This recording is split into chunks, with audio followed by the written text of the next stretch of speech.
Okay, I wasn't really impressed by Titans. I got the Titans. I was going to say, do I got to submit a Q&A for the desk? Because if they got a tape measure, they got to get over there and see what's going on with you, side to side there, see where you're at. Well, this makes me look bigger because I'm sorry, but you're in person. You've been asking for something to make you look bigger for years. Now you get it, and you're using it as an excuse. All right, bring the tape over. Thank you. No, not me. Yeah, bring the tape over. All right, fine, me. Do me first.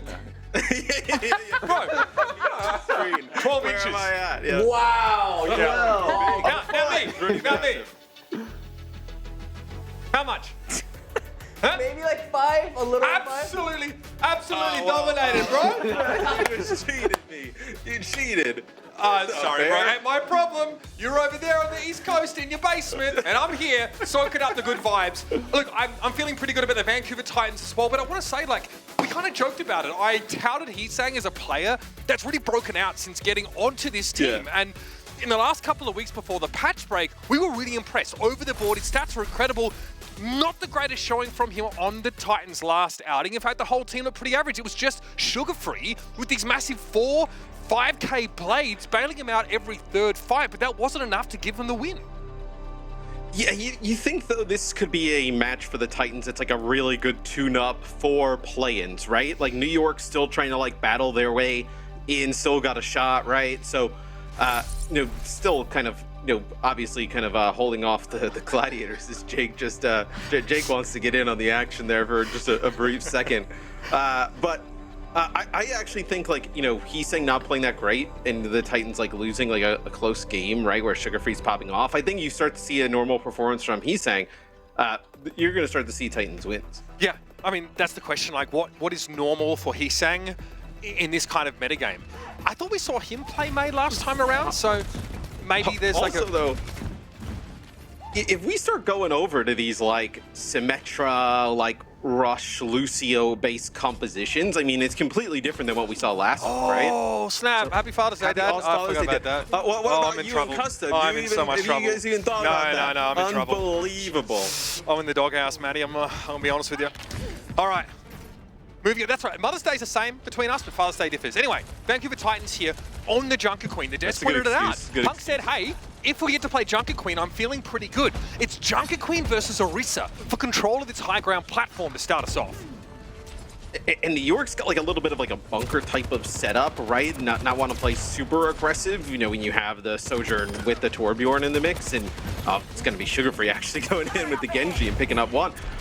But you actually saw, because they don't have the speed, they aren't actually able to get that high ground control, right? They kind of get pushed back to their side on the bridge, and that is not the spot they want to be in. All right, can we talk about the mobility advantage that Vancouver have here? Because Heesang can be essentially anywhere, and Sugar Free, of course, is just going to paint the town red on the Genji.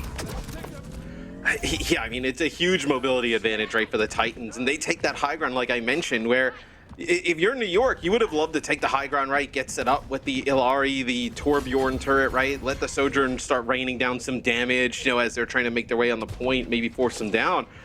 Without that type of positioning for New York, it's really difficult to get anything going. Again, Heesang gets to come in from an off angle. It's a little awkward to Fitz, but the healing tower remediates some of that early pressure. How long is it going to be able to stand up here? In fact, the Titans ignore the healing pylon entirely. They push on in on Shockwave and able to remove him from the mix, but Fitz is still at large for now. Creator's been able to find Fate elsewhere, but Psycho is under so much pressure. And New York are getting split over and over again. Yeah, you're not really able to get the benefits of any of the composition from New York. I really think they probably need a change at this point. I know 30% still really early in the round, so still some time for New York to make a comeback. But they have the Captive Sun, so maybe they're going to use this ultimate here. I know Fitz actually playing support to start things off today. Captive Sun coming in here. We get a connection one way or another. Fitz now going to drop to the ground and go back to healing, but it's another Lenny Blade. He's already arrived. Creative at least is able to shut him down, and elsewhere Kellen deals with Fate. But the Titans have a very strong position to play from still, and a Rampage just around the corner. Yes, they're not a huge rush here for the Titans, right? If Punk can just kind of play around the central pillar, just keep kind of the point contested, you're going to get some players back in rather quickly, and you also have Crimzo with the Immortality build. So New York not able to take off of that fight. Fitz can't heal Kellen from that high ground position, and then they get forced back for a moment by Sugar Free. Shockwave is still jockeying, fighting to try and get a good position, but he got yanked off the edge there by the knife. Crimso's able to finish the job. It's all too easy for the Canadian gun. And now Keller looks towards Punk here, good pressure. And he's going to be able to avoid that Rampage coming past him, but the sound barrier for the Vancouver Titans, I mean, they can dig their heels in. We're at 90%, and we're going to keep going. And Mitch, because you have Fitz in on support, do they have a Lucio? I mean, Fitz Lucio? Like, is that like a realistic option? Like, it doesn't really seem like it. Looks like just going to a here to maybe go back, get a touch, going to go to the Mega, but not able to get there, where Titans dominate round 1. You don't really have a Lucio look with this lineup, right? Like, you know, hey, Fitz can come in and play the Illari as Crimzo making a little bit of a meme of it, the Fitzio there coming in late, but it's not the best look, right? I mean, if you needed Lucio and then you were going to play like a dedicated hit scan, you would love for Fitz to be that hit scan. One of the most important kills of the game. And that's just as New York regain that high ground, where it looks a little dicey for Vancouver. Punk able to find the most punishing player to play from the high ground and yank him down to earth. The nut push! I don't think he knows a nut push, Punk. It's a dance. It's like the Cotton Eye Joe, right? It's like the Australian. It's less cringe than is it Australian? It's less cringe than Cotton Eye Joe. It doesn't have like the high squeaky auto tune. You know? Yeah, I didn't learn about it until I became Australian. So oh man, a bit of time before I figured it out. That's a 3 a.m. wedding reception number right there. Classic. You and Custel have to give us a good old. I guarantee you, Scott, in the next. Scotty probably nuts a serious push. He'd be excellent at that. Don't you worry about it. Fitz here, looking to reposition as he only was able to peer in for a time. He might want to circle back around and get off this odd little Illari flank he was on. He's saying cocked a glancing blow here. Turrets are being deployed to the point, and Kellen's forced to javelin spin and back up already.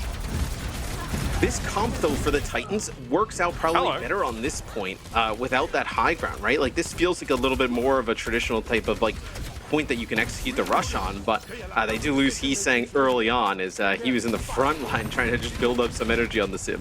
I'm curious to see where we see Fitz's position on this Illari. At the start of the round, it was a bit of a flanking angle, one where you're playing outside of the range. Yeah, look at the wireframe there. Look where Fitz is playing from. So you can't really heal with your secondary fire, but the turret is incredibly good on its own.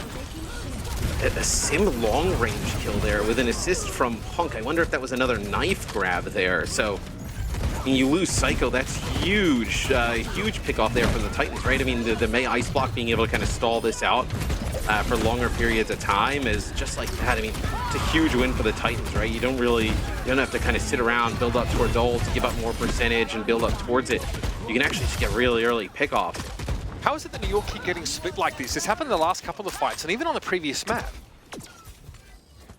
Well, I mean, once the rush comes in, it just seems like players just try and like scatter a little bit, right? And the Titans have done a great job of, you know, isolating one or two players and just running them down. And for New York, there's just, you know, not anything they can do, right? They can't really kind of get back into that fight rather quickly, playing without speed, where Creative now playing the Karika. So Kellen, you see how much damage he takes just coming up onto the point. Back found him. Turret placed down for himself. You are not healing anyone else at the moment. Sugar free, rather. I mean, yeah, Flea's able to get away. He does get hit with that debuff there, but who's going to proc it? No one.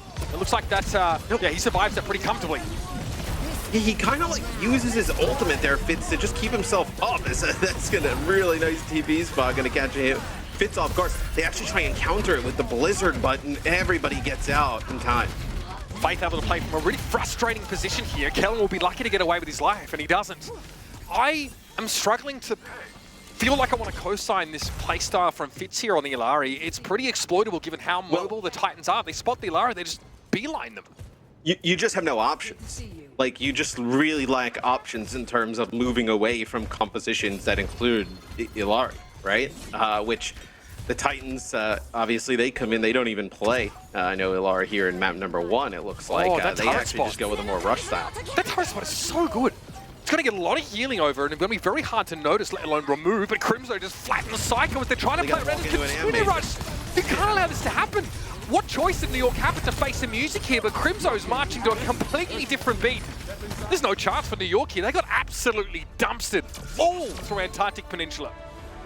And it looks like, you know, how Jake was talking about maybe some of these rush comps kind of coming into play. It almost looks like the New York comp, right, with the Illari. Like, that is so last week. It's so dated with how easy the Titans made it look, just getting aggressive right in their face.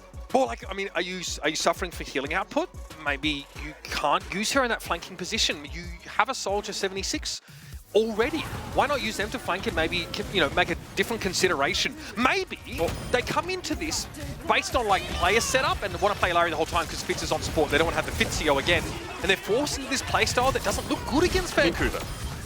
So if you also close the gap, right, and you get really aggressive onto the Illari, like, you can push her away from the turret, right? Like, she's not able to kind of just post up near the turret, do damage. Also, like, her weapon is way more effective at range as opposed to close quarters, right? Absolutely. Where if you're kind of like just running her down, because you have to, like, you know, take a little bit of a beat to get that next big shot off, you don't have that when everybody's in your face.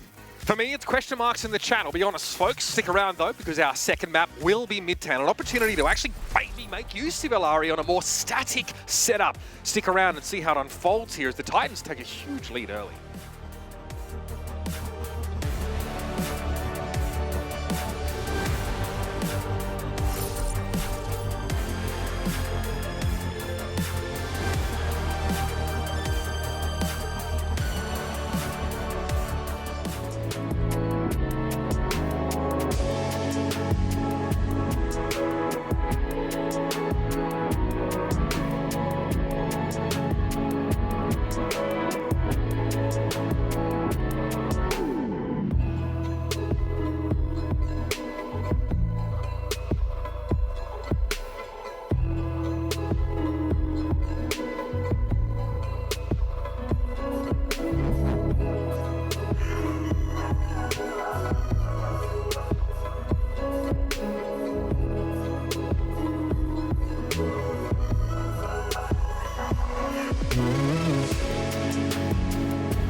so right along with me here, everybody. First, you got the Fitz support, right? Okay, cool. Yeah. How about the sugar-free support, Faith, move to DPS? With the Sunnies on, no less. You know how you explain this? Yeah, you explain this substitution with the Sunnies. That tells you the level of confidence I have in this substitution. Damn, bro, I see Puck also tabbing to Honkai Star Rail. I see you. This is also why you should not have your playoff chances rest on other teams' failures or success. Because Gladiator's sometimes punching air presently. it gets a little silly. As we go into Midtown, do not believe we have ever seen Faith on DPS. I hope he plays the map with the Sunnies on as well. But we'll see what happens. I mean, sugar-free playing anything other than the Alari would be a little bit odd, but we've seen some stuff. Yeah. Could be the Life Weaver pocket we've been waiting for. The Weaver would be. We need something. I mean, we need something Weaver, mechanically intensive for sugar-free. I thought that's a great choice. There is no way that Faith if you put sugar-free on support and Faith on DPS, and you got something like Faith on like Widow, sugar-free on Life Weaver, they'd probably start calling up Sean Miller and be like, "Hey, yeah, you gotta see what's going on here. This world is a little wild." Good to see you. Faith Love me hovering the some Widow. Weaver, but Okay, poke composition probably not amazing to start this map for an attacking side, as you're playing through a choke here, which can quite often be obscured by this, the Orisa. So we'll see if that's going to be the pick here. Maybe Faith hoping for someone to extend it into the crosshairs, but this will be an odd pick. New York's comp is just naturally going to work better here as well, right? He's on doing defense. You're a rascal. You're a bloody rascal. Switching. Get What off are we it. going to? Bastion. Yeah. Okay. Faith here out to display his mechanical prowess to anybody that'll watch. And it will be the Omnic himself, Mr. President, getting rolled out here on Midtown. Convoy leading the way, of course. Crimzo nailed to the wall by Shockwave's rail. Okay, yeah, I mean, the Torb in close quarters there gets a little bit scary. As a Bastion enjoyer myself, right? The grenade obviously does huge amounts of damage currently, and it's not the most mechanically intensive hero to play, so like maybe you actually have some kind of like grounds to be like, hey, let's put sugar-free on the Alari, because mechanics on, like, he plays Lucio and Brig, both like can have some mechanical requirements, right? Especially Brig when she's gotten a little weaker. We had to play her cleverly. So I'm not too worried about that. I'm just curious about the overall game plan here. So, sugar-free, switch. You've made a great support hero when every team's DPS is asking to be sub to support to play it. That's a great success, I think, in hero design, but we need to see the plan for the Titans, how they drew it up. Sugar-free here, Captain Sun. Someone's hiding behind the turret. It's Psycho. He's going to get picked off, though, and sugar-free only really gets the deployables for his trouble. Still, healing turret taken down. We have a Terror Surge's sugar-free breaks line of sight here. Looks like Kellen folds away from him, but Punk's able to chase him down. And with 2:20 on the clock, we have time surging forward in numbers. Yes, once you actually kind of get some of these ultimates, right, the amount of damage output for the Titans is crazy, right? Between the Baptiste, Bastion, 76, and the Alari, Sigma to just kind of spam these chokes, so becomes very difficult, I think, to even like retake here for New York. So this will be a point A take here for the Titans. A good amount of time in the bank as well. Yeah, I think you're pretty happy with that. You spend a minute and 40 dealing with like an Orisa comp that can be really hard to shift. Not sure about Kellen's choice to go for the Terror Surge there. I think he probably thought that all the Titans were grouped up and it was a good opportunity, but he was playing on a corner. So breaking line of sight from the Orisa looked pretty easy, at least for sugar-free. Kellen wants to play forward here, though, and Fitz is going to... Again, we have DPS players switching to support. I love to see it. Yeah, Gravitic Flux here from Punk, actually. Be Fitz with a Captive Sum from the backside here, so we'll see what he's able to kind of connect with. Is Punk gets really low. Yeah, healing though is good. It's good enough to keep Punk standing here. Safe hands as always for the tank of the Vancouver Titans. Lengthy trades Bastion ult here from Faith. Well, I don't expect too much from it. The backlines are pretty mobile here for New York. Oh, I thought he was about to pop it while standing in the Tor bolt. Pretty low for a sec. We get Christmas in September, apparently. As that ult clears up now. Punk still trying to surge ahead. I think he spotted Fitz playing that off angle here, but Creator's going to get a Amp Matrix on the high ground, and Fitz wins out against Punk. Now Shockwave can go up a gear, gets into an aggressive position now, and Heatsang is going to try and dodge away from this one. No chance of escaping alive, and I think, yeah, it's curtains for this push for Vancouver. Yes, they're going to have a tough time, like maybe even just breaking that bridge setup, right? As Punk does a nice job actually kind of keeping Faith alive for, you know, an extended period of time. And there's a trade there, so Faith gets Fitz. But I actually think this kind of like benefits the Titans, right? There's no Illari on the other side. Maybe you can come in, get a little bit of payload progress, a little bit of map space. You see Sugar Free pushing really hard. They're even using the outburst to try and chase Psycho down. But the Torbjorn's going to have a chance to get away. Faith still on the Bastion, of course. He's saying Torb. The turret's put back, I guess, to answer a potential flank.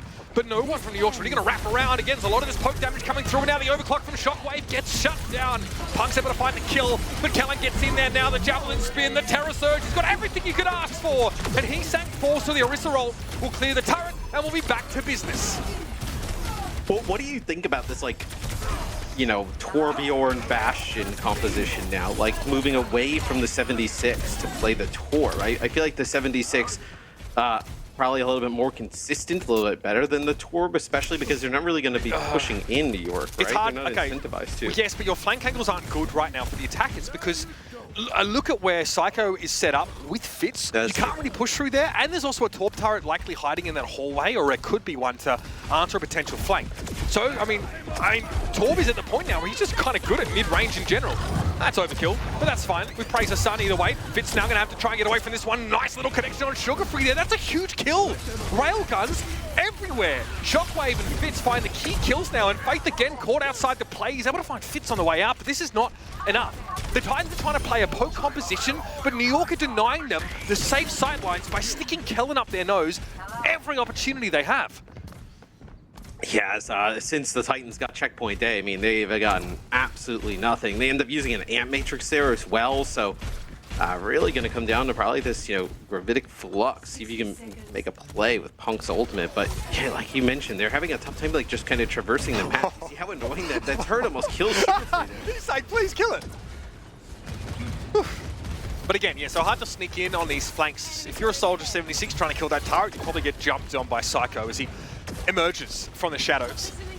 Fitz here wants to play this corridor and deny it. So far, he's been able to do that perfectly. Crimzo there just caught out that mid-range damage. Fitz with the lion's share of it, but Psycho was able to finish the job. Fitz actually doing some healing now, which is remarkable, I think, based on what we saw on Antarctic Peninsula. And the Excelsior are not going to be broken here. They are way, way too robust on this defense. No, I mean, they get some payload progress there, the Titans, but you know, not anything meaningful there. That was the Bastion ultimate. Now New York, they push up, they have Captive Sun, they have the Terror Surge, looking for a pretty good hold. Okay, Molten Core here to deny the advance of the Titans. It's going to be really hard to push through this, especially with a Captive Sun in play. Punk keeps it though. He's able to go with that one up, but no one will be able to touch, excuse me. Vancouver get forced back. And there are smiles on the face of the Titans because they know out at the Gladiators facility, it's wailing and gnashing of teeth right now as the Glads need the Titans to win this game. So, I mean, you have an opportunity here as well on defense, right? Like Bastion Torb with the Illari's probably better on defense anyway for the Titans. And it's not like New York, like they were tremendous on control, right? Like, no, they get a hold there, you know, once they have like high ground and they have a really great corner to play around. But before that, it was, Titans maybe 1-2 pushes to take checkpoint A. So not entirely a given that they're going to win this map. Not at all. Plenty to play for here. But I've got to say, we're not particularly convinced by this quasi-poke composition that Vancouver rolled out for us on the attacking side there. Torb is so good at shutting down these peripheral angles, that's why you just won't see Tracer right now. And even Soldier just doesn't have a lot of good options on the attack, at least on this phase of the map here. The Fitz Illari's looked pretty darn good so far. I'm still waiting for the sugar-free Illari to wow me, as he has 0 final blows for 4 deaths so far. Yeah, I think the issue is that like you just can't switch really off of this for New York, right? You're kind of like stuck in this type of position in terms of comps. So it's really the only downside. Fitz has been pretty good on the Illari though. All right, New York with a great job on defense here, making this potentially much more of a bite-sized task to accomplish in order to even up the series. This is a lot of damage, though, for New York to walk into, right? Like, to try and, like, get to the point and, you know, kind of traverse around. We've seen teams, like, kind of go through the alleyway and just get blown up. Just a lot of damage with that Bastion Torp. Good poke damage so far, though. Healing turret already down, sugar-free. Keeping Heesang standing now as he takes pretty easy shots into this alleyway. Got to watch out, though, as Kellen wants to push forward now. Heesang clinging on to life, immortality fields to keep the Torbjorn in it. But again, no trade here for the Titans. They've not found any kills as a result of that. Finally, they do. Creative is down now, but Psycho barreling towards the point. Sugar-free probably is going to have to switch to Lucio here to get to the point in time. Providing the Titans don't make a move of their own here. He's going to come back. We have already one tick and counting, though. He's looking a little bit scary. Faith here in tank mode, trying to make use of the Ant Matrix. This is a great stall tactic. You're able to buy so much time, and Punk can set up here, provided he can stay healthy. Oh, it buys a ton of time. It also buys a ton of map space where everybody's actually able to kind of get into a great position as Fitz actually goes to the captain. Takes a really big shot there from Sugar-free. It's unclear to see. Punk, though. Yeah, Punk down. I mean, he's ready to pivot. Now the Titans are looking to play around here. Losing Sugar-free early in that last fight. Had them down in healing. It had to be the Bastion tank mode plus Ant Matrix to give them a chance, and that wasn't enough. And here come the Excelsior once more. It's Fate down already. There's no chance to set a staging ground up on this high ground for Vancouver. They're going to be forced back into their own spawn again. Yeah, and I like this play from New York, right? Push up, take this space. Don't let them get control of that top bridge straight away. If you're able to kind of control some of this area, I see Heesang going to the Widowmaker, maybe just trying to find a pick. You can get enough cart progress to get it close to winning the round. They are close at that. Shockwave here is happy to give up the high ground because now you can play that flank angle that Vancouver couldn't because there's no setup there for Vancouver right now. He's saying switches to the Widowmaker. Cat's out the bag now. All Kellen needs to do is play the card here, have the rest of his team play around him, and this is going to be hard to stop. Kellen is coming for it now. Punk finally steps up. Kellen copying a lot of body shots as he backs away out of that fortify. Well, now they can get control of the high ground, right? They don't have to fight it from that position. You see the way they're rotating. You can actually just drop down and fight it from almost the defensive side of things, right? Now you have New York, the Titans, who are really split underneath the card. This is a scary prospect, especially if they're going to walk into a Torbjorn ultimate from Psycho. That's not going to be an issue now, though, as he's caught in the gravitic flux. Turn into a pancake. We Punk step up here as Kellen just slowly gives up a bit of this ground, and Shockwave stays safe playing behind the cars. They don't want to give this up for free. He's saying he's playing a position to deny the high ground, and only that. Yeah, I mean, that's really his only job, right? Is to potentially take some of these players out on the high ground because he can't really contribute to the fight underneath. It does get scary for New York if you kind of like invest a ton of ultimates and lose this, but they do still have that great positioning. Fitz is going for the 1 versus 1. He is keeping Heesang quiet, but his healing might be needed. Shockwave, though, gets rid of the enemy Ilari. Sugar-free falls. It's going to be Fate, though, with the ultimate. A couple more of these mortar shells are coming down. Is he very low? Is creative. Forced to back away. Terror Surge is good, though. Crimzo and Punk ripped to shreds. And New York have done it. Psycho can't believe what just happened as New York have a comfortable showing on home territory. Yes, New York ends up taking Midtown, where their composition looks much better in comparison to what we saw from the Titans, but the Titans do make some interesting subs, which I don't think paid off there. No, I think we're not over the moon about the Ilari pick, which has no final blows, sugar-free, 0-7. Fitz is 5-4 on the Ilari on the other side of things, and he's saying only manages the 1 final blow for the entire map.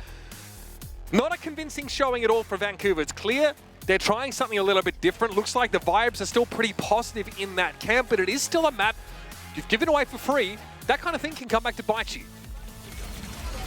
Yeah, absolutely. And I think, look, maybe this is something that the Titans want to, use in their game a little bit later on. Maybe it's something that they've scrimmed and like, hey, we have a real world game scenario. Like, let's try it out now, right? But yeah, it did not really look as natural or good as their Genji setups have looked, and their Genji setups have been really good and effective, just like how we saw in map number 1.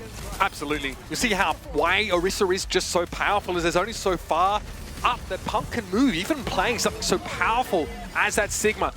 Not a lot of great sightlines for the rest of the Titans to play around. Their tank there is often being bullied away. So Ravasa coming up next here, of course, our Flashpoint map will be approaching in this series. A chance for the Titans to show us that was just a little bit of silly time, or perhaps New York are on a roll.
Let me see you drop.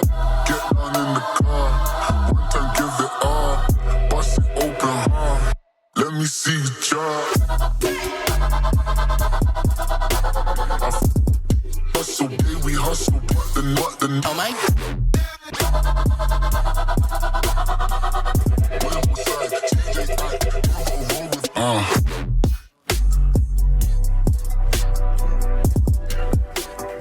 Well, for the first time in an official Overwatch League match, we see Faith at DPS for the Vancouver Titans and Sugar-Free at support. It goes about as you'd expect. So New York here with a pretty strong showing on Midtown. I'd say a pretty dominant win here. We're starting to see things reset a little bit, but Fitz is brought out of the lineup for New York. It's going to be OG coming in here at support. Psycho and Shockwave will be alongside each other still at DPS. Yeah, so you need OG and Faith to OG to come in, Faith to go back to DPS to go to support to play the Lucio here, especially for Flashpoint. We see Lucio play the most, but Kellen did have a really good game there on Midtown. Let's talk about him a little bit more here, as this Orisa pick has definitely been cropping up a little bit lately. Just the one death. And we saw New York pedal out a similar looking composition on the first map of this series, one that was really taken to task by a hyper-mobile, brawl-style Junker Queen setup. But here, it seems like the ground is much more fertile for New York to start farming the Titans. Yeah, once you kind of get them away from that rush comp that worked really well on control to start things off and get a little bit of a comp, obviously not a mirror, but comps that kind of play at the same pace. Kellen able to survive and play much better on the Orisa. Heading over to Surabasa now, a map that likely gives us a bit of a different look here, as mobility is absolutely king. These Sigma-based compositions, not a thing you should expect to see. That's why OG getting subbed in here, as we know, as the Lucio specialist for the New York Excelsior. It's all about going fast all the time. Yeah, I mean, that's really kind of the story of Flashpoint, at least thus far, where if you're going to have to play the Lucio, I wonder what New York plays, right? They were not playing the Lucio early on. We know what the Titans were running when they had the Lucio in the mix. So how does New York kind of fit their comp around? Also note, they don't bring Fitz back in to play DPS, which is something that we've seen, Fitz when he's not in on support, right? Just move back to DPS. They don't actually decide to do that again. How do you feel about May on this map? I played up against it a couple times in rank, but can't really glean too much from that particular SR. How do you feel about her being able to cut off one of the Wood division, yeah, something like that?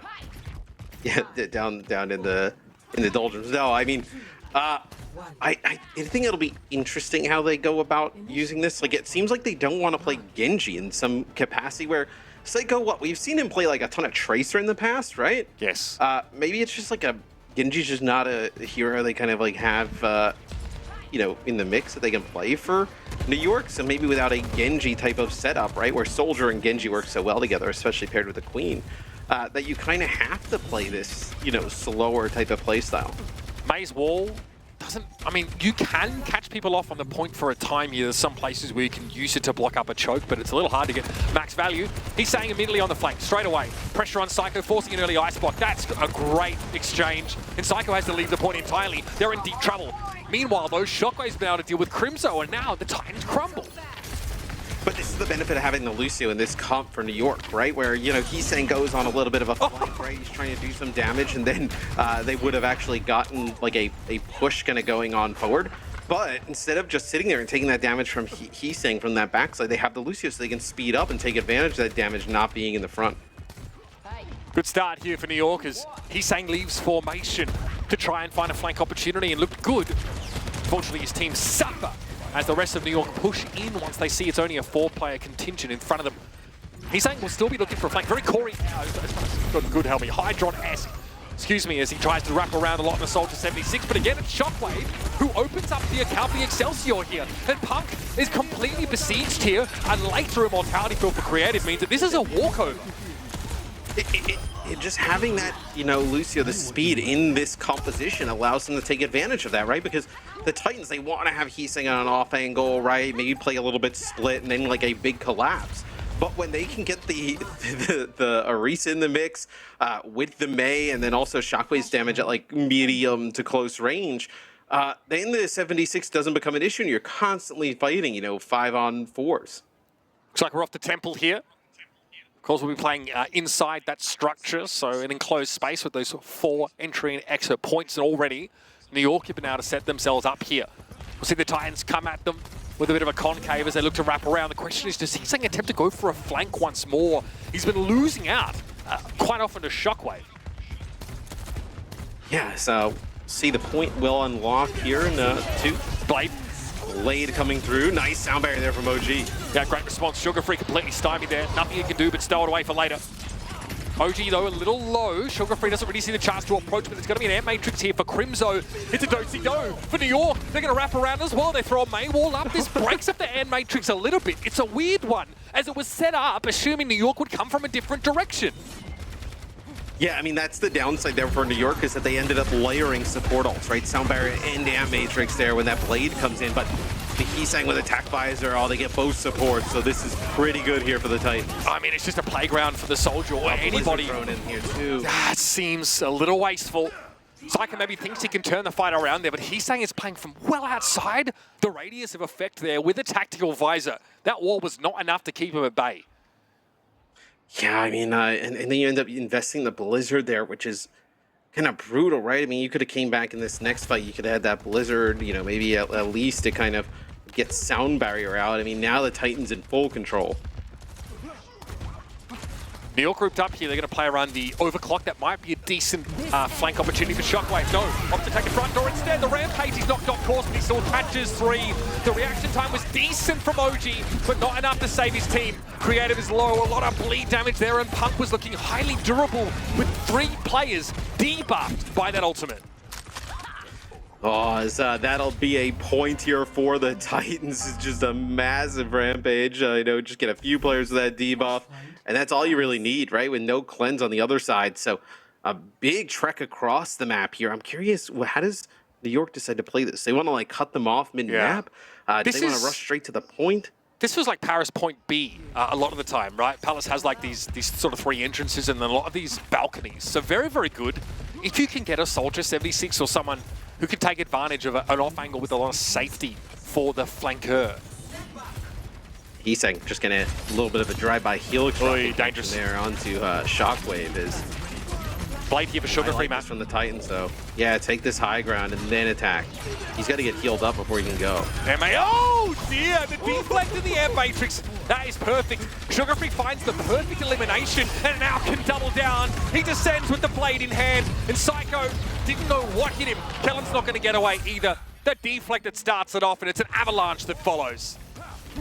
Yeah, I mean, what, a quick 14% there for New York on the point as now Psycho goes over and plays the Genji. So I think this is a better look for New York. I think the 76, I mean, if you're obviously, even just playing on live, you can feel how strong he is currently at the moment. I feel like it just provides a little bit more pressure than having the Sojourn. Air Matrix here very quickly. New York able to fold away from this. Kellen takes an amount of damage he's ultimately going to be pretty comfortable with, so Crimzo ultimate not having a huge impact here. Heesang, though, can really choose his flank angle here. There's quite a few options, and this tack visor could be deadly. We've already seen Javelin spin, so the doors are open. Kellen flattened at long range. Going in. I mean, one, this position is great, but then you're just, imagine, so let's say hypothetically, right? The tack visor here is they're just trying to exit. I mean, this is not going to be pretty. Is OG not going to make it back to the spawn. But think about that position that Heesang is in, right? Like, if he was playing the Sojourn, like, it is much easier for kind of Kellen to move in, take that point, right? It's just the constant damage and pressure from the 76 that becomes a little bit of a nuisance. Puts a lot of hill pressure on a Lucio. That's his composition as well, and we're going to go for it here. Why not? Yeah. Next Flashpoint has come up here, but there's no reason for the Titans to take the foot off the gas at this point. A little bit low is Crimzo, has to throw an immortality down for himself, and we have a trade. It's ultimately creative. The first Baptista fall, but Crimzo follows soon after, so now on Lucio and nothing more. OG has a sound barrier here, but there's no reason to make use of it. New York able to win that fight out here and have the chance to head over to this next point. Yes, it'll be New York getting control first here, and they'll also have a good chunk of ultimates. Look at this. He's saying, though, going on a little bit of a flank. Can he find both supports? He has no ultimate to work with, though. If he can force an immortality field from creative, that could be good.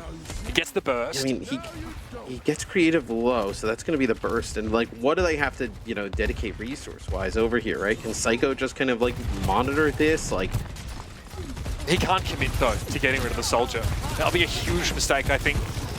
Psycho getting close to the plate as an overclock for Shockwave here. He's going to garner a lot of attention with his ultimate pop, though. Terror Surge. Oh, Fate with the boot kill. And a sound barrier comes in at just the right time. That is perfect from Fate.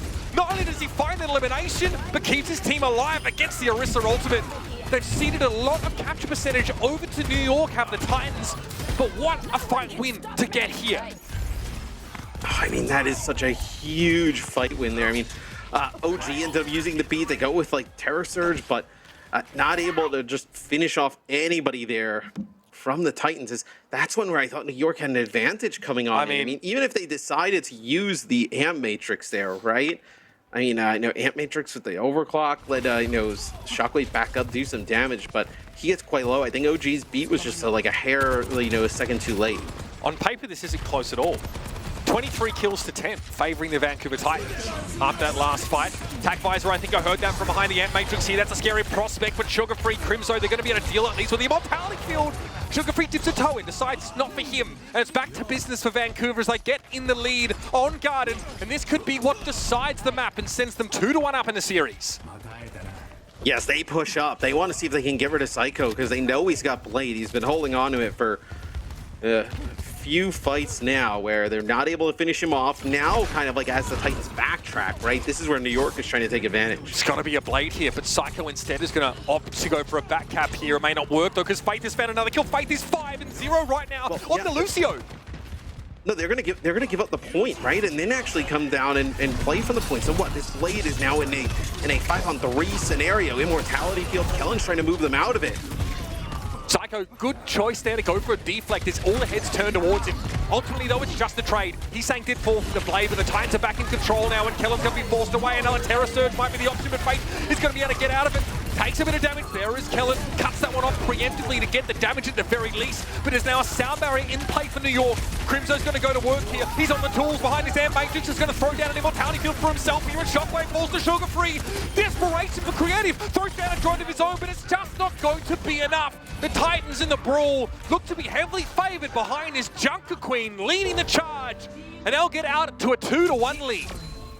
And I love the way they played that second to last fight, where Psycho goes to the point and he starts taking it, and the Titans say, you know what, who cares, right?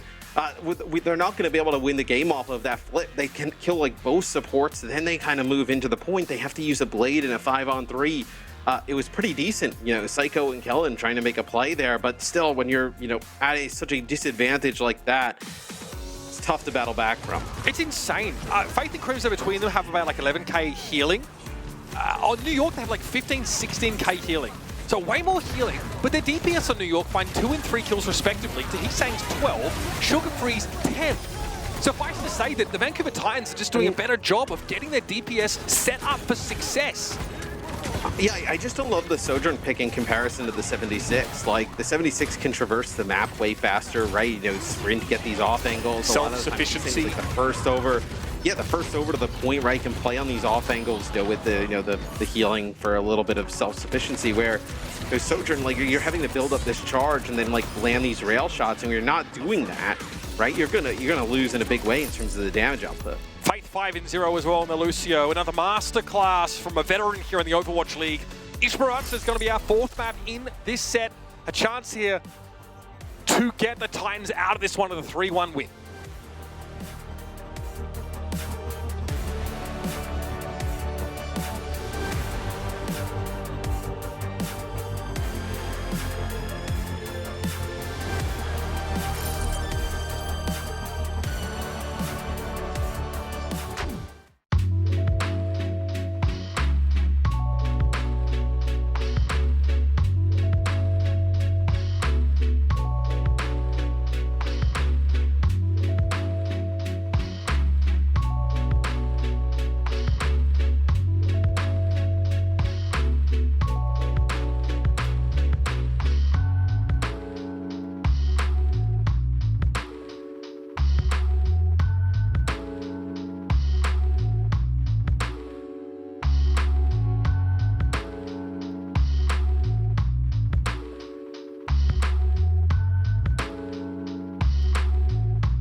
More answers being sought by the New York Excelsior as we have another shuffle to the roster.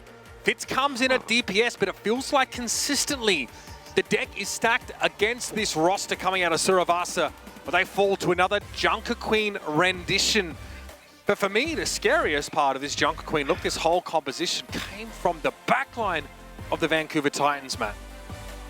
Yeah, I mean, Faith was sick, right? When you get him back on the Lucio, I know his Bastion play is, I know jury's still out on that one. Questionable. But on the Lucio, I mean, he was sick to be able to go an entire Flashpoint map without a death. I mean, that is really impressive. Few big kills at perfect times. Again, the sound barrier, there was like a key, it was like a boop kill that happened here. Yeah, that was during Shockwave, using that overclock there. So, I mean, you are really having an outsized impact on the fight by getting a very solid sound barrier coverage rate and then getting rid of an ulting DPS. Can't ask for much more than that from the guy. No, so here's a little bit of a weird one for me. If you bring in, you bring in OG to play the Lucio, and then you leave Shockwave in for that previous map, like what's the thought logic there? Like, because you could have just brought Fitz back in if that's what you really wanted to do, and now they bring Fitz back in. Not choice there. I won't argue with that. Obviously, this is the kind of map where you want OG in one way or another, like you pointed out, but we are seeing some significant shuffling at DPS here. And the hope for New York Excelsior fans is that Fitz comes in, hits the ground running, and makes a big difference. Yeah, the only reason I say that is because like it doesn't really align with what we've seen in the past from New York. Is that like when they take out Fitz to play, support, right? Then that's when Shockwave comes in. But when OG comes in, they just move Fitz right back. But today we didn't see that, which is just a little odd. I mean, yeah, it could be because they felt like Shockwave specifically on the Sojourn would be a great decision there, but that's definitely a hero that we've seen Fitz pilot before. I don't think we have, I mean, we might even see it here as well. So it may just be a protocol that they've practiced. Don't want to mix it up too much, but there's an ongoing debate for 6 years now about the impact of, players coming in and off the bench. There's freshness, there's the psychological aspect to it. But we get a new look here, another different look rather from New York now, as they must get a W on this map. Vancouver look to lock up the 5th spot in the West, giving them a first round bye in the play-ins, a much coveted prize. Yeah, I can't imagine just, coming in and out in the series, like as somebody who's, played competitively in the past. Like, I just can't, I just think it would be super bizarre, like really difficult to kind of be able to just jump in the middle of a series and, pick things up as Punk takes a big chunk of damage there around the corner, just trying to contest the bot for a quick second. I like it from Sugar Free as well. Immortality field already here from New York. Yeah, Sugar Free dived after Fitz as he got yanked and then was forced to try and slide away. Fitz eventually going to get the better of Punk though here. He's been suffering a lot of early pressure, as this time New York are able to keep him quiet early in this round. Yes, they'll get the bot moving. Some big damage comes down at the start on the Punk. They kind of have to back up, give up control of the bot on that side of the map, and then the next time they go to engage, it's actually a nice May wall there from Psycho. Gets Punk on the opposite side of it. This time Punk a bit more wary about that hit scan pressure. Maybe we're starting to piece together why Fitz is coming in here to play the Sojourn. We have a slightly different shuffle for the Excelsior. Sugar Free upstairs briefly. Get some time with Creative, and they'll be forced back here until the Orisa can join them on the high ground. New York had hoped to stake their claim up here, but now they might end up being a bit more defensive as they get that early lead. It's 37 meters off that first fight. It's not a ton of progress there, as Kellen does a nice job actually. Some Crimzo push that Amatrix up in the high ground. That's so aggressive, right in his face. Just spins him off of it, right? So they don't really get anything with that. Yeah, Crimzo seems to believe that he'll be impossible to move off the high ground once that M-Matrix is set up there, but the opposite is true. Kellen just bullies him back down to the low ground, and that M-Matrix goes for naught. Another nice Maywall there from Psycho, like as Punk is actually trying to back out there. Finishes him off, so after this fight, nice shot there by Fitz. Now you can start to get the bot moving. You may actually even get this first checkpoint. That's looking pretty likely at this point here. I'm not sure about the gambit play from Vancouver. Maybe they felt like they had no options outside of Crimzo Exo booting up and throwing an Ant Matrix down. But Creative just reciprocated on the other side of the map with one of his own in an Immortality field to make sure he couldn't get sniped. Curious. Kellen Yeah, Kellen actually just kind of playing a little bit passive here. You have the Terror Surge, right? So you don't have to go through that choke right away. Oh, they actually catch Heesang out as Heesang's going off in an off angle. So, oh, sound barrier as they get aggressive. Yeah, the barrier though doesn't catch Creative. That was the one that SugarFree was pressuring on the high ground. But SugarFree only gets rid of the Immortality field and then gets punished by Fitz anyway. So Creative, all on his own, is going to deal with an ulting Genji and live to tell the tale, turn into a trade back. And I wonder if they're switching off of that. I mean, that was the Rampage there used by Punk towards the end, and it doesn't actually go off. So yeah, I mean, it's going to be Punk matching the Cereza. You have already given up a huge amount of real estate here on this map. We're only 3.5 minutes in, barely that.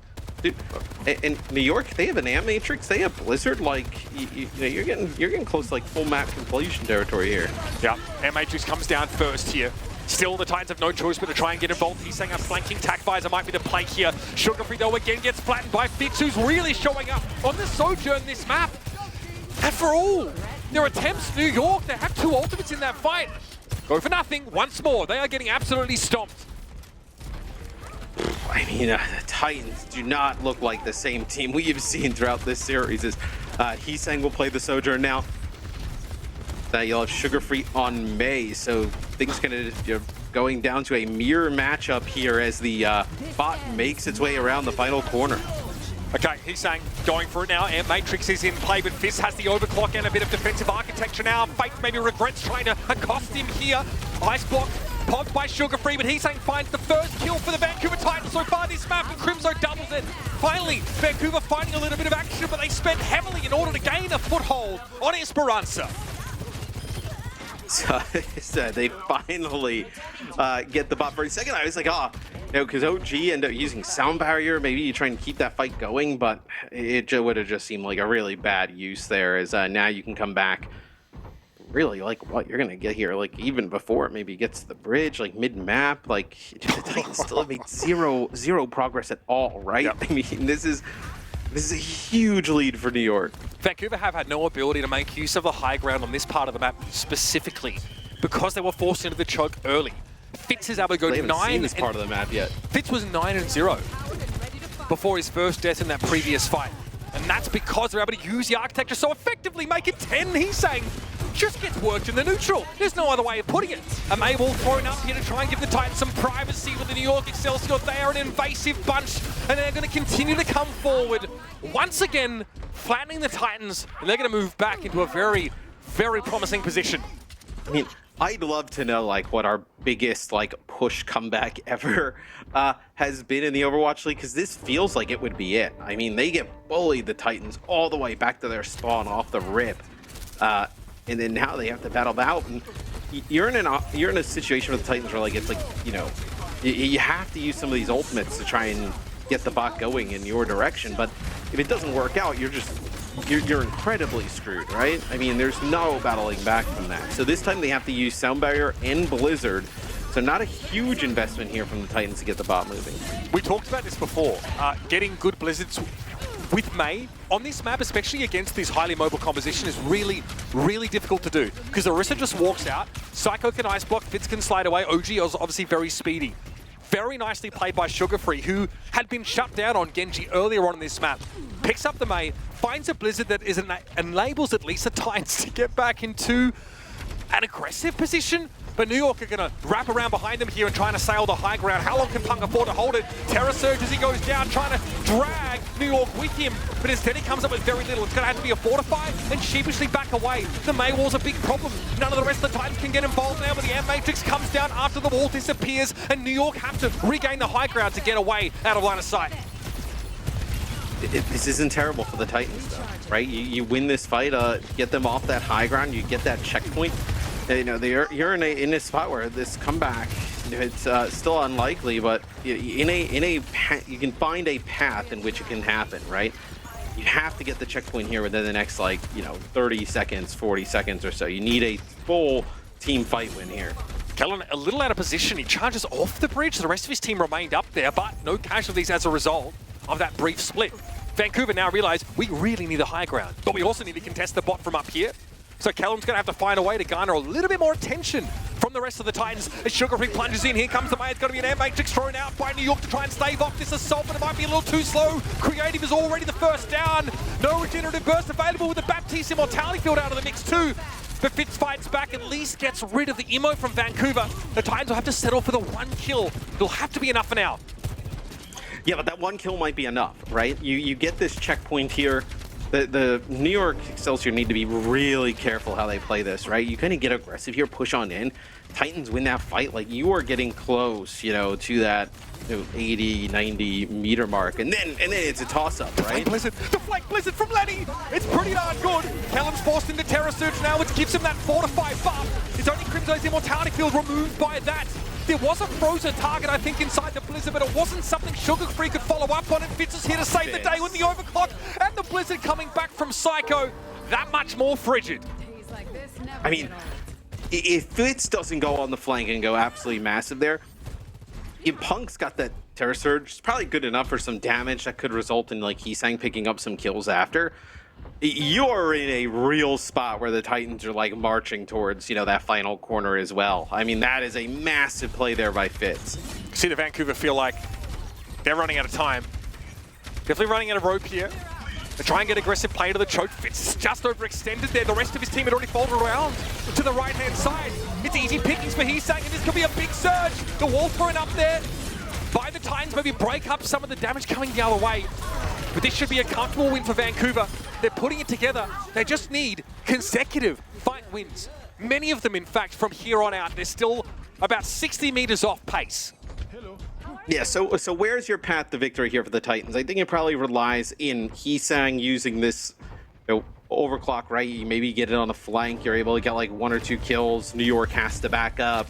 You come back with an amp matrix, right? Like around a corner, it puts them in a bad spot.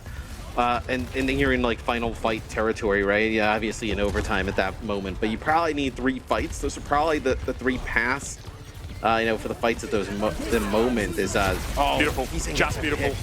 Yeah, and Matrix is up for both teams, but Heesang makes use of his. It was a headshot on Creative anyway. He didn't even need the amp damage, but he'll take it. That's 2 fight wins in a row for Vancouver. That's fantastic. They probably need 1 more in change, though, to equal here, but we're in overtime. It's all go here for the Titans. They're going to have to deal with the Terror Surge and Sound Barrier Blizzard in the next fight. That's a scary prospect for even the most staunch of attackers.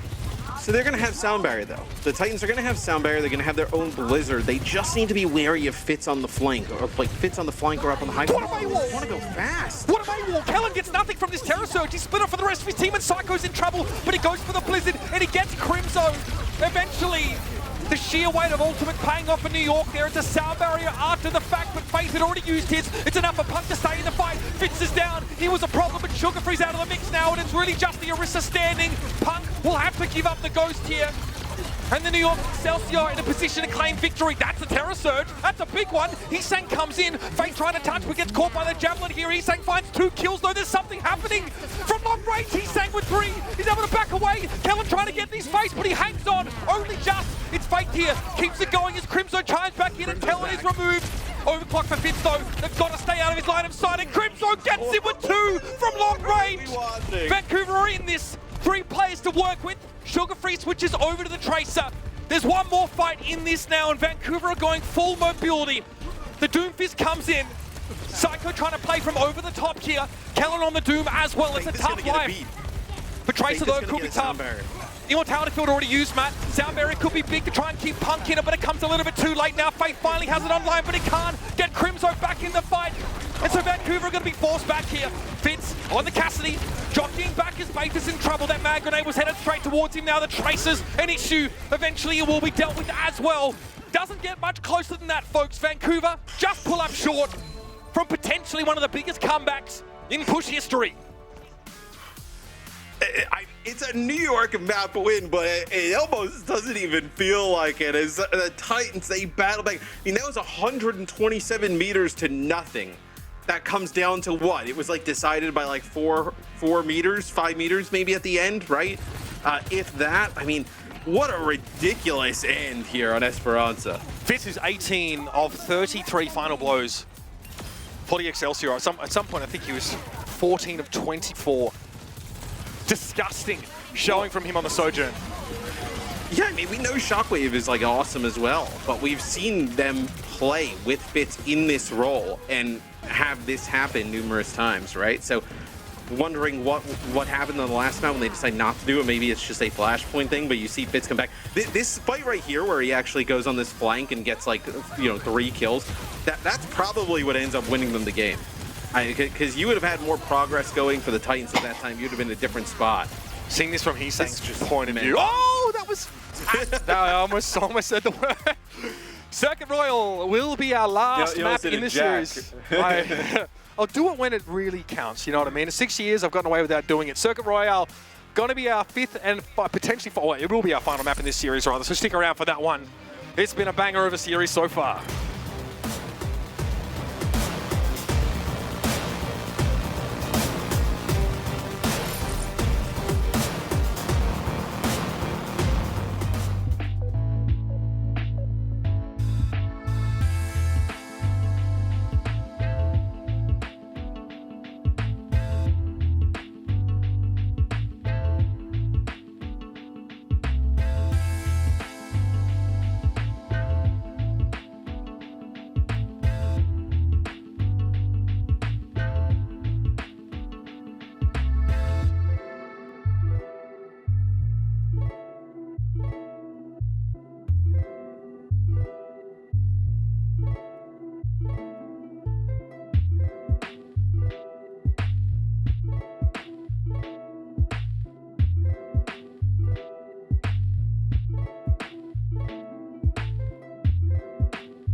Well, here it is, a 5-mapper to kick us off here, as there's a lot on the line for both of these teams and other teams on the outside looking into this series.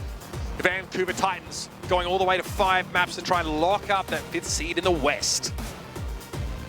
Yeah, but Fitz had something to say about going home early in this series there on Esperança, as he was tremendous, like you had mentioned. I mean, 18 final blows there.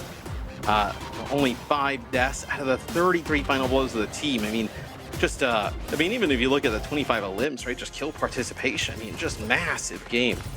He was flogging Heesang at the start of the map. Again, we definitely feel like Vancouver weren't able to gain that high ground control. At some point, we saw Crimzo Exo boot up and throw an M-Matrix down to try and just, give his team a staging ground there. He gets repelled pretty much instantly, and then the Titans are playing from behind for so much of the map. You know what else fits? Tell you what, this guy is, even later in the series where things started to go sort of haywire, switch here towards the Cassidy just to shut this down. It got very, very close. Say haywire is a nice way of putting it. I mean, you have a 127-meter lead, and you win by 3 meters. I would say that is definitely as bad as it kind of can get with a win. But, I mean, he goes crazy on the Cassidy there towards the end, picking up some big kills. I mean, I still can't believe, like, Faith and Heesang stayed alive during that whole kind of period of time and allowed them to get back into it. Yeah, and Crimso comes back and gets 2 final blows. One of them being on the Orisa, on Kellen.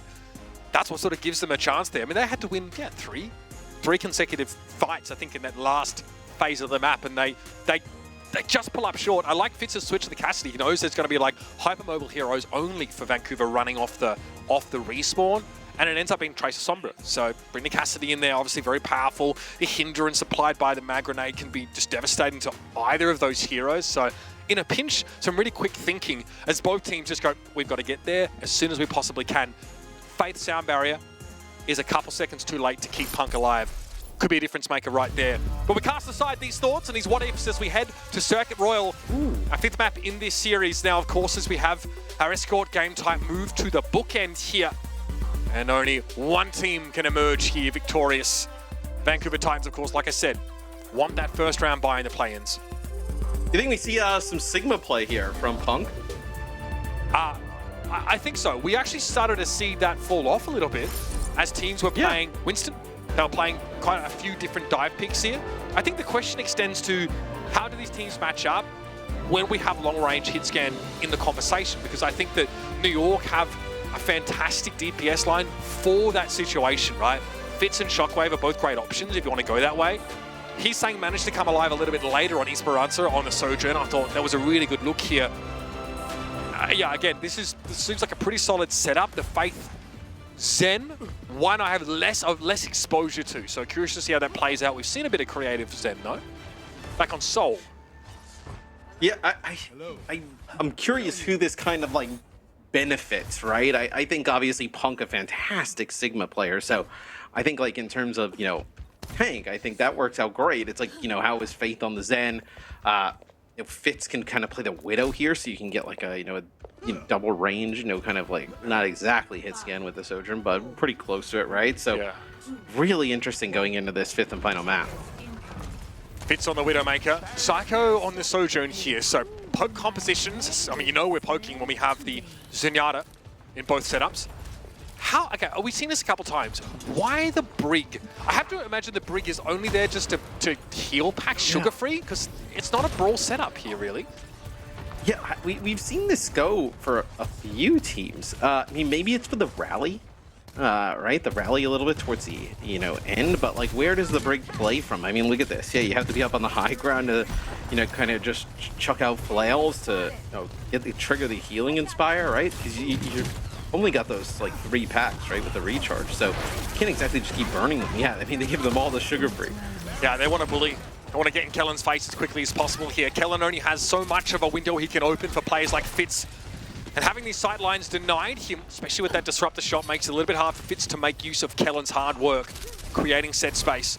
Disruptor shot, though, comes back from the Excelsior and forces the Titans to sort of fold for a time, but he's saying, that's a railgun headshot on the Widowmaker. You're taking that one all the way to the bank, Matthew. Yeah, I mean, well, you have Heesang here on the Sojourn, and also you can put the pressure on the Widow with the Genji, which we saw that when we were on Fitz's POV, he was really scared, like always kind of looking for sugar-free, like where he was coming from.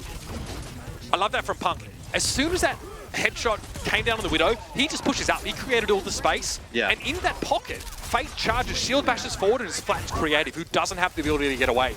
Punk very quickly, very good at quickly scaling up in positioning and giving the Titans some room to fill in behind. Yeah, I mean, I still don't love the Brig, right? But you can kind of see in certain situations like where it does pay off, where if you're going to get in some kind of like brawl scenario on the cart, as an Amp Matrix for both sides here, sugar-free with the Blade, and they do not have Transcendence built up yet here, so an opportunity to get this big Blade off. Amp Matrix here, creating more space. Faith close to a rally here, but they've lost Heesang. So how do they play around the absence of that Sojourn? The one that was really looking to benefit there from that Amp Matrix. Ice Block instantly forced. Rally going to be used here, and Sugar Free going to play quite close to Fate to get as much value out of that as humanly possible. Blade for Sugar Free. Punk got dumped there in the Gravitic Flux, but has the health to get through it. He'll have one of his own should he choose to use it here, but losing Sugar Free might be the white flag being waved by the Titans. Yeah, I don't think you can fight this now at this point, right? Because any of the follow-up damage, for a big flux would have been from Sugar Free. So Punk and Co. This is a really awkward spot to be trapped in. They're going to be able to get it out. And Punk got him out of there. Fortunate that Psycho wasn't playing with a wall kind of triggered, ready to go, right? Could have just walled them inside. Sugar Free just poking here. Does force Fitz back a little bit. I think he's aware of the Genji popping up above the barriers. That's a Gravitic Flux from Punk that gets interrupted by an accretion. And the Transcendence going to be used now just for New York to push aggressively in behind. What a shutdown by Kellen, who's not who we would have said would be headlining the Sigma matchup. Absolutely outplays. No, really nice, accretion there from Kellen, but this is not over. You get a kill here. Still in the mix is this Brig is going to be difficult to kind of take down, where Punk and Faith both able to stay alive. You're going to have a rally come up here in a sec. Uncomfortable at times to play Brig against this poke style. Fate trying to stay out of line of sight as much as humanly possible there, but another perfect accretion from Kellen gives Heesang an up-close and personal geology lesson. I gotta say, New York is dumping a ton of ultimates into these fights. That is a rally close range that does not pay off, and that is the first rally there from Faith, so the Brig not exactly paying off, but I mean, New York, the previous fight, right, where the Flux comes down, I mean, they used Blizzard, Overclock, and Transcendence. This time, I believe it was the Ant Matrix here used right at the start, so just dumping a lot of these ultimates early into these fights. Ant Matrix, Overclock for Vancouver, but another Gravitic Flux is going to be the wrench in the works here. Yep, it's good. Immortality Field doesn't quite stick in. Faith is brought down, but OG's traded out here. He's saying finds an unlikely kill from the low ground. But the Titans aren't in position to make use of this, man. No, I mean, you're not in a spot where you have speed to close a gap or anything in that kind of sense, right? As you can just kind of keep poking for damage. But the poke with the damage should favor New York with the Zen. He's saying gets aggressive and then just curbs his aggression for a time. Doesn't want to extend too far into Fitz here, and there's players around the corner that needs to be careful of it. Psycho falling to the accretion despite getting the Blizzard off. That allows for Punk to be snapped up. It's going to be only one Sigma on the field right now for Kellen, and he's trying to stress that advantage as much as possible. Here he comes straight down the hill here, and all the Titans are forced to play behind the masonry on the right. Yeah, they're just in the same spot, I feel like, every time, right? It's a different location, but they're in a spot where it feels like they can't, get out of a corner. They're a player down, they're always waiting, right? What do you do if you have no Sigma and you're playing Brig? Probably not a whole lot here. He's saying caught by Kellen again, creative. Throws up that healing aura, and Sugar Free decides to pull on out. But you're also playing around the blades, right? If you are the Titans, and because they have this Transcendence, there's nothing there. That's ridiculous. Sugar Free went up to try and get Kellen below 50% HP to guarantee the insta-kill for the Gravitic Flux, but Fitz picks him out of the sky with an overclock. This guy has taken over the game. It's great. I mean, you feel like it's a little bit of a meme when they put him on the Illari because he's so good at some of these hit scan heroes. And then you see why, they kind of rely on him to go back and play some of these really high impact heroes, whether it's the Illari on some maps or even the hit scan. Is Heesang now over to the Widowmaker, I think just trying to find picks, right? I mean, they're throwing stuff at the wall to see what sticks, but I tell you what, don't smell like roses, man. Oh, okay, Gravitic Flux there for Kellen. He'll get Fate, that's enough. Sugar Free falling now, and the Vancouver Titans are pulling up well and truly short here on Circuit Royal. Heesang still at large, but what kind of sightlines does he have left? Crimzo once more flattened. Is it Metamorphic? Is it Igneous? Doesn't matter. You're back to spawn, son. Heesang able to find just the Zenyatta. That's not nearly enough, not by half, and Heesang's too far away to interact any further. Yeah, it's a 0.8 take for the Titans, but not even really close. About halfway maybe to taking that second checkpoint.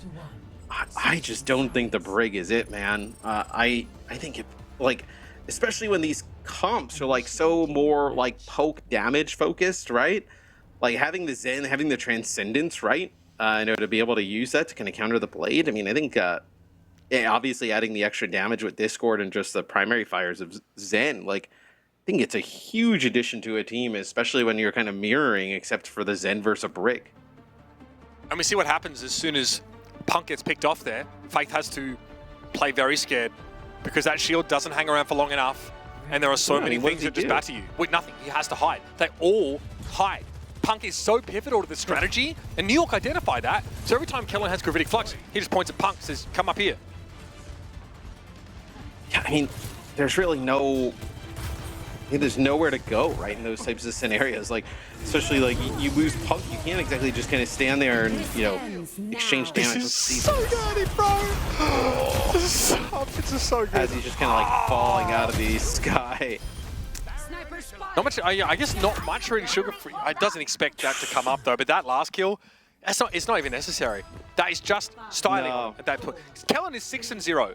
So the win condition for Vancouver, if they're following the same script as New York in getting onto the enemy Sigma, it is not working. Kellen has been impossible to kill. Well, I mean, you can leave the Harmony Orb on him, like, if you want, right? And then also, he doesn't have that extra damage coming on through, right?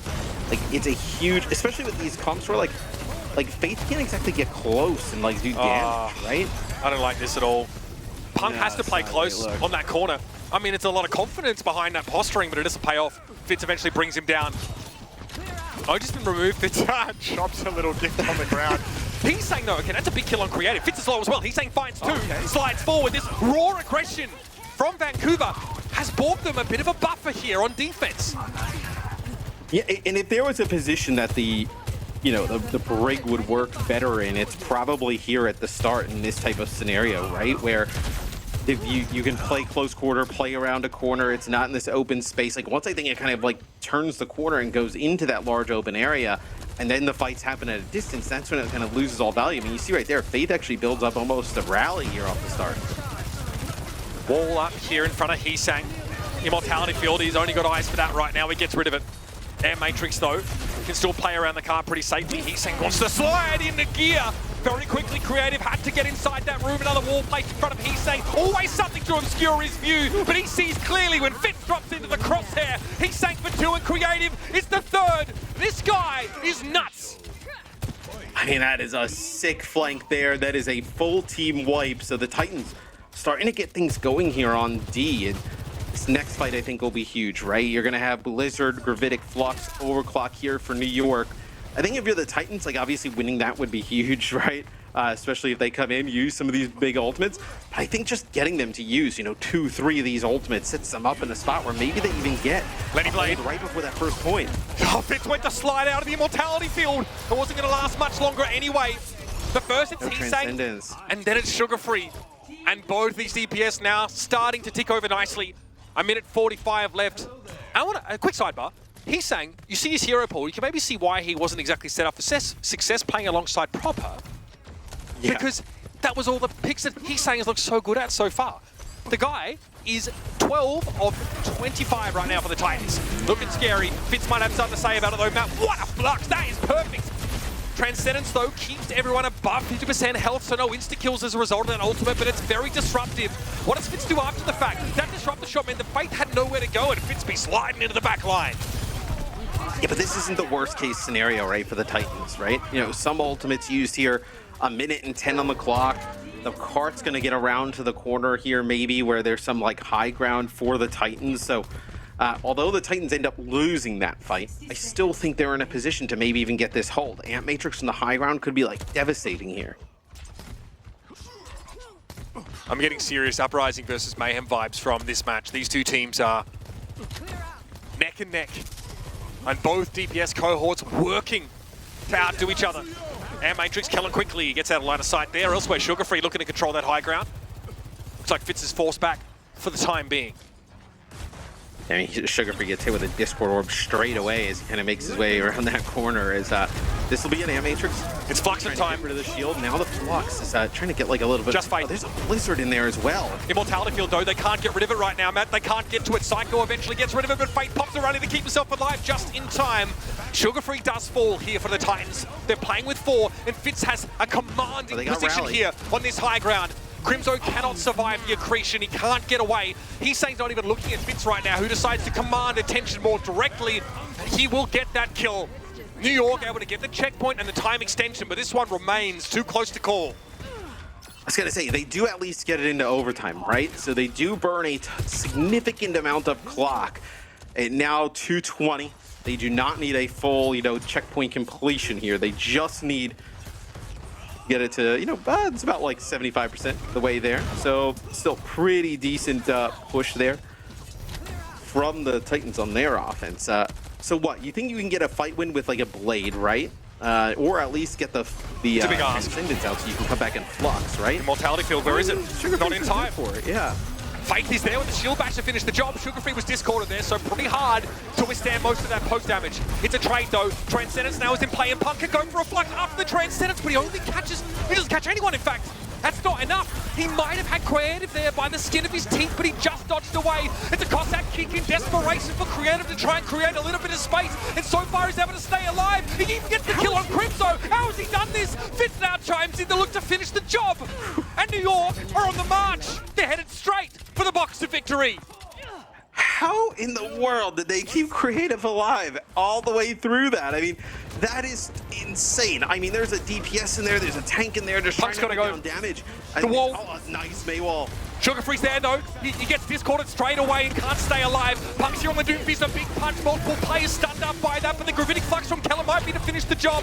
Doomfist comes down, but he stays alive. Fate's gonna pop the rally for the time being here, but Punk can't get it done. And there it is. Oh, you're not feeling good if you're a gladiator right now. But New York prevail in an absolute belter of a series. Oh, I mean, a tremendous game here where New York comes out on top in the end. Just the ability to keep Creative alive there. We'd love to see that again, but some fantastic tank play from Keller. For his life, buddy. And then Fitz obviously going crazy, right? The last two maps specifically. How he played on that Sojourn, being able to get like 2-3 kills of it, like every overclock, coming up massive. Ridiculous stuff, especially towards the end there. Punk has that Gravitic Flux that comes up in that last fight. He thinks, I've just seen Transcendence popped. What an opening here for me to make sure that at least someone goes down to this, but he misses it entirely. All of New York able to... Yeah, I mean, no, I don't think he got Creative in that. I didn't see him get it. So Creative was the one he was probably going for. All of a sudden, New York are caught inside this small room as a result of backing away from the Flux, and you think, this is a very compromising position to be in. But somehow, OG and Creative, Creative is able to stay alive through what mechanism, I don't know, and then they just stomp the fight from a really compromising spot. Crazy stuff here. Let's talk about player of the match. There's only one player to my mind that deserves it here from New York. They all played great, but Fitz was head and shoulders above the rest. His team and his opponents. I mean, even if he didn't play the first, 3 maps, I still think by his performances in the fifth, at fourth and fifth map, it's probably warranted as a player of the match. That, he was that impactful. I mean, to be able to just hold on and steal out Esperança after you got a really big lead, but then I know the game 5 still keeping up that really strong Sojourn play. Yeah, and he really was, taken to task by Heesang here on Circuit Royal, but comes alive definitely towards that later half of the attack for New York. We saw everything here, right? We got Widows, Sojourn, we questioned earlier on as not a great flanking choice on Flashpoint type maps, but here you can do so much with it. She's back in the metagame, and Fitz is so well positioned to use her to her fullest. Per 10, 13 final blows. Both Sojourn players, were in deadlift positions at times. Fitz gets a clean one on Esperança. I've got to say, Heesang gave as good as he got and put on a great show as well. But man, New York, they have thrown things into question now. Vancouver's fate now hangs in the balance a little bit more. That first round bye in the play-ins is, now it's off the table to some degree. Not as easy. And for some teams, their fate is sealed. We're going to discuss that a little bit more, though, of course, as we're going to take a break, catch back up with our experts, and see the lay of the land now. After our first match of the day, it's New York in a 5-map banger. What a win over the Vancouver Titans. Great players, New York. You just have to beat Vancouver Titans, and you guys are in the play-ins, and then it's just straight upwards from there. I believe in you guys. Just do it! Do it! Win! Do it! Go! I'm motivated. He gives the best speech. You can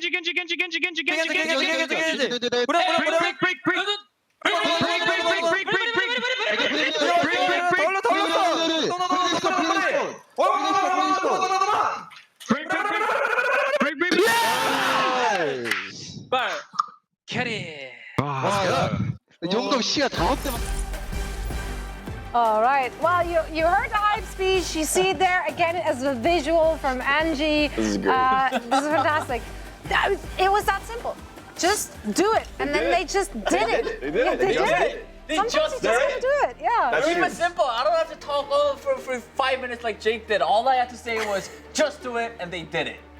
But That was it. that was it. That was it. That was it. Now, if Gladiators lose, it's really the speech gap. Is what I'm saying.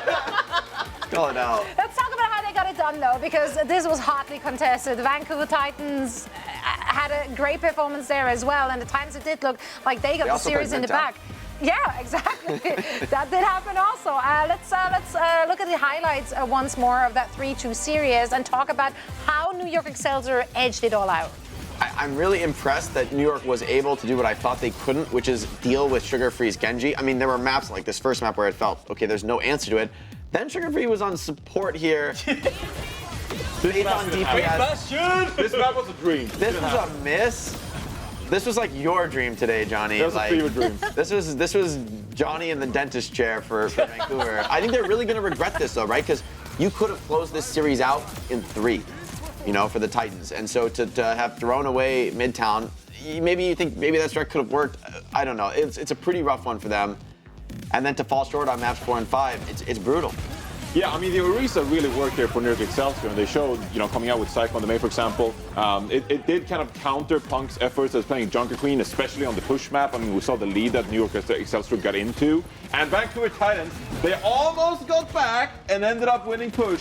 But overall, I think that was the story of the match, really, that New York Excelsior were able to utilize this composition to its fullest. While the Vancouver Titans, we're seeing them play their comfort heroes. You know, Punk's talked about the Junker Queen, Sugar Free on the Genji, Faith playing the Brigitte, especially on the escort map to close things out, right? Hisang had like a phenomenal Sojourn pop-up moment here on the push map and also on Circuit Royale. I mean, this was nuts. They could have closed it up. That would have been one of the greatest comebacks in push history, like Mitch said. I mean, that was an unbelievable comeback that didn't happen, unfortunately, because New York Excelsior held firm here. So Vancouver Titans, they're looking good when they're playing their comfort heroes, but it just wasn't enough. And really impressed with New York Excelsior locking in the play-in spot here. I mean, we also have to talk about Fizz. He just went, when we just saw him on Cassidy, but like, I think throughout the whole match, he was so impressive. And also at the end, like, his Sojourn plays, I think, were what clutched out the win for the New York Excelsior. Oh, so clean to the end, right? To a high-pressure moment where potentially your season's on the line, or at least your control of the season is on the line, and Fitz kept delivering on one of the hardest heroes to play and to play at that level. Seriously impressive performance. Absolutely. And now we do have a winner's interview ready for us as well. So let's hear what they have to say about this match. Thank you so much, Zoe. And for this post-match interview, we got Kellen from New York Excelsior. Kellen, big congratulations on getting this win. I think this was a very important match for you guys because now with this win, you guys are in the play-in. So I just want to start off by just asking you, how do you feel and how did you guys get this win today against Vancouver Titans? That's a very long question. Let's divide that up. Let me just ask you, how do you feel right now? 자, 일단 오늘 승리 축하드리면서 오늘 굉장히 중요한 경기였죠. 아무래도 오늘 승리로 인해서 이제 플레이인에 진출을 하시게 되셨는데 일단 소감 한 말씀 듣고 싶습니다. 어떠신가요? 일단 이겨서 너무 다행이고 플레이인을 확정지어서 너무 좋은 것 같습니다.